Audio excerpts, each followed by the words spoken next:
مقامات تاجیکستان به فاطمه دولتова دختری 10 ساله شبنم خدایدادова یک فعال سیاسی تاجیکی در اروپا به سر میبرد اجازه دادند از کشور بیرون رود. شبنم خدایدادова روز 11 اوگوست در صحبت با خبرنگار رادیوی آزادی طریق فیسبوک گفت فاطمه دولتова شام شنبه همراه مادر بزرگش گلجمیله خدایدادова و تقایش کامران خدایدادوف توسط هواپیمای سامانیر از دوشنبه به سمت الماتا پرواز کرده است.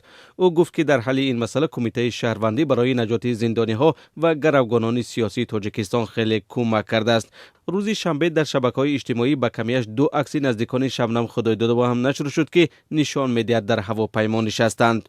یک هفته پیش مقامات تاجیکستان این 3 نفر را از هواپیما پایین آورده و اجازه نداده بودند که از تاجیکستان بیرون روند. مقامات انتظامی تاجیکستان گفته بودند خویشاوندان شبنم خدایدادова را به سبب کمبود در سندهایشان از هواپیما خارج کردند.